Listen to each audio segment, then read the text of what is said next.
Okay, hello everybody. Today we're here in Microsoft Flight Simulator 2024 in the Cessna 152 Aerobat. We have a 45 nautical mile flight from Hotel Zulu Lima, Hazleton Regional, to Sierra Echo Golf, Penn Valley. It is a crazy windy day in real life, and we're going to fly with real life weather, so it should be an interesting flight. Let's hop into the pilot seat and see how it goes. I love flying the C-152 in Microsoft Flight Simulator because it's similar to the 70s era Skyhawks that I fly in real life. Alright, let's get ourselves situated and we'll go through the startup procedure.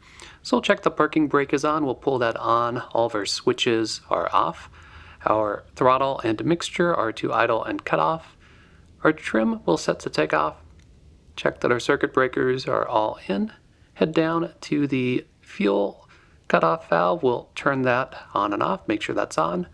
Head back over here, turn on the battery and the alternator, check the fuel quantity left and right. We do have a full fuel tank for both. We'll turn on the beacon, check that the prop area is clear. Bring in the mixture to full rich, crack the throttle, prime it 1, 2, 3, 4 strokes because it's a pretty cold day. Feet around the brakes, keys in the ignition, and we'll crank it over. And I love the engine sounds of the 152 Aerobat in Flight Sim 2024. Awesome. So check that we have oil pressure. We do have oil pressure. We'll adjust the RPMs and lean the mixture for ground operations. Bring on the transponder to standby. We'll take the taxi and the landing light, turn those on. And as we get our frequencies all dialed in, I'll open up Flight and take you through the flight brief. You can see we're at 7 knots, but with the TAF gusting up to 26 knots. To our south, we have an air mat. If we tap on that, that's for turbulence up to 10,000 feet. If we go to Selinsgrove, we've got 18 knot gusts, runway 35 in use. So we're going to depart from Hazleton, head for Berwick Power Plant. You could see the plumes from the cooling towers from miles and miles away. Then we're going to follow the Susquehanna, plenty of airports and towns, which will give us great visual waypoints. We also have a VOR at Selinsgrove on 110.4 that we can dial into. We're going to cross over midfield at pattern altitude plus 500 feet. Check out the windsock. We're expecting 3.5. We do have terrain on the other side of the field, which is this mountain with a tower sitting atop it at about 1,000 feet MSL. So when we cross over midfield, if it says 3.5, we're going to do a big loop around that mountain, avoiding it. Enter on the 45 for the left downwind for runway 35. Kilo Hotel Zulu Lima, automated weather observation, 2100 Zulu.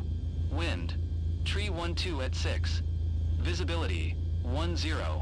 Sky condition, few clouds at 4,600 Sounds feet. benign, but when we get to altitude, the winds are around 30 plus knots, so it's going to be interesting. 01401.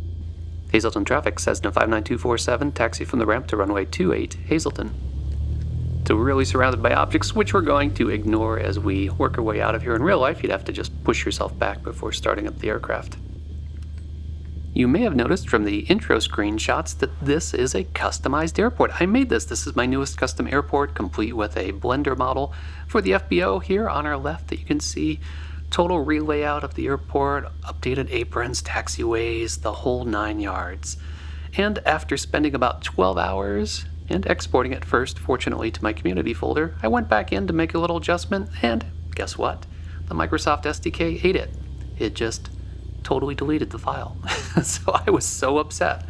At least I got the export first. However, it's stuck at this state. I can't make any further edits because it doesn't exist anymore. However, if you would like a copy, and I know some of you do, I will put a link in the video details to my website so you can download it. It comes with a disclaimer that it's as is. Please don't leave me comments about making adjustments or fixing things because I can't. It's gone. Alright, we're just finishing our mag check here for the run-up, and then we'll get underway. Hazleton traffic, Cessna 59247, departing from runway 28, we'll be doing a straight-out departure to the northwest, climbing to 4,500 Hazleton.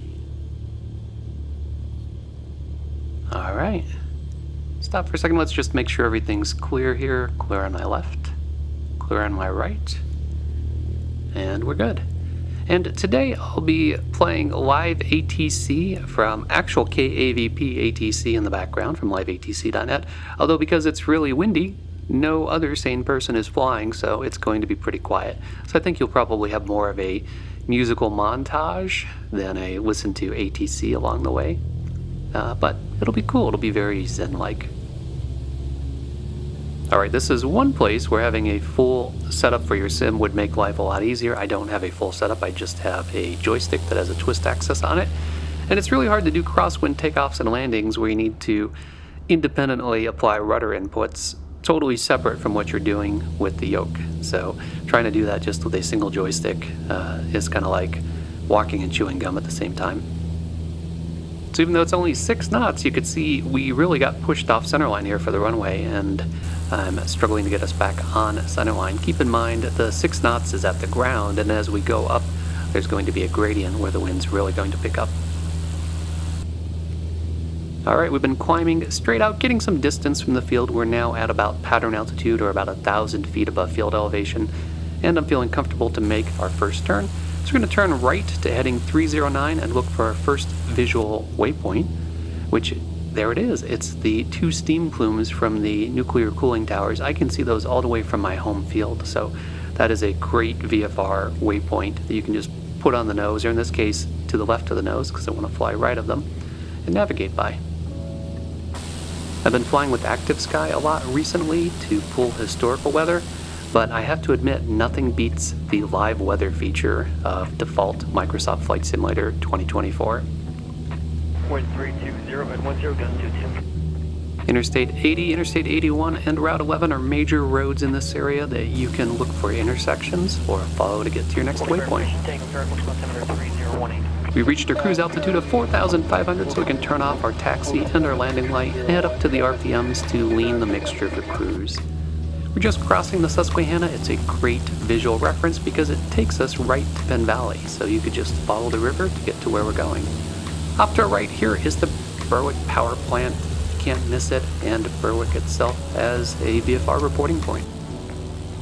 Route 11 will run parallel to the Susquehanna River and also take us directly to Sealands Grove.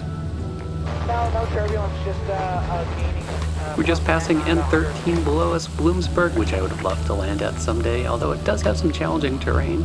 And we've got Danville underneath us, with Danville 8, November 8 coming up, another small field that is on my to-do list.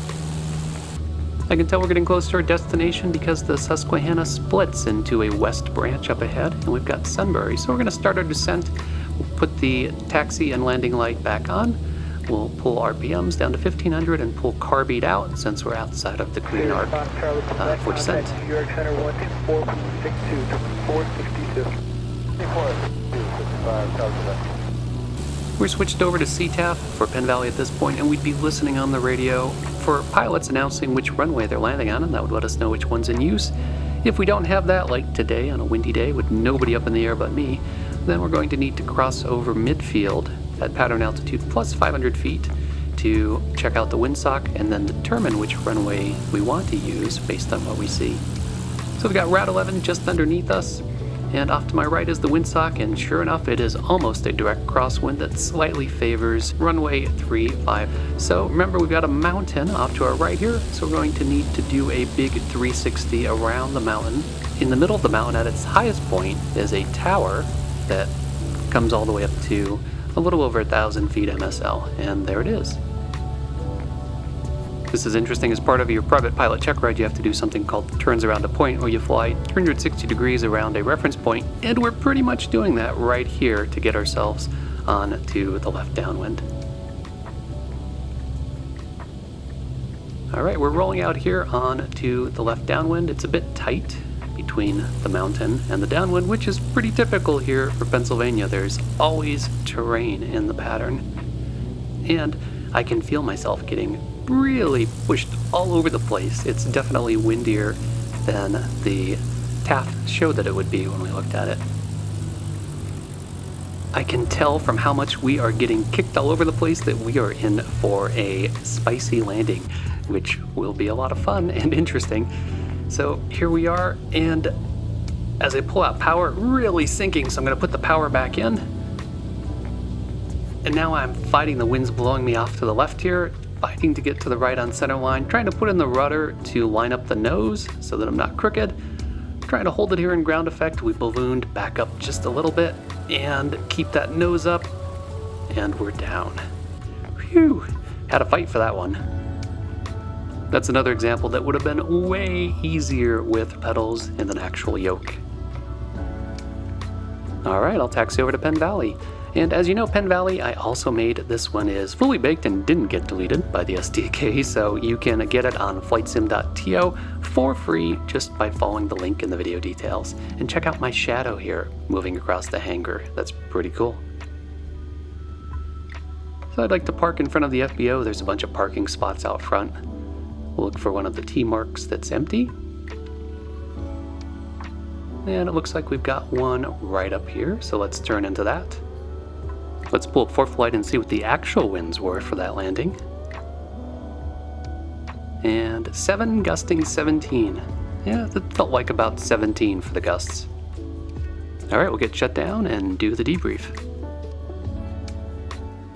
Alright, when I was flying, it felt like I was moving in slow motion, and that's because I was. I had a 23 knot headwind flying down here, so it took about an hour to complete a 35-minute trip. In fact, we only saved 15 minutes versus driving in a car. Notice I didn't fly in a straight line, but navigated to Berwick first and then went down the valley. And that was way safer. Even though it was 3 miles longer, it had airports every 10 miles and had lots of open fields to land in, versus the straight line course, which took me over non-stop mountains and wooded areas. Things to think about when picking your route. So I hope you enjoy realistic general aviation content like this. If you do, be sure to click that like button, leave me a comment, and don't forget to subscribe. Thanks, as always, for flying along with me, and stay tuned for further flight adventures.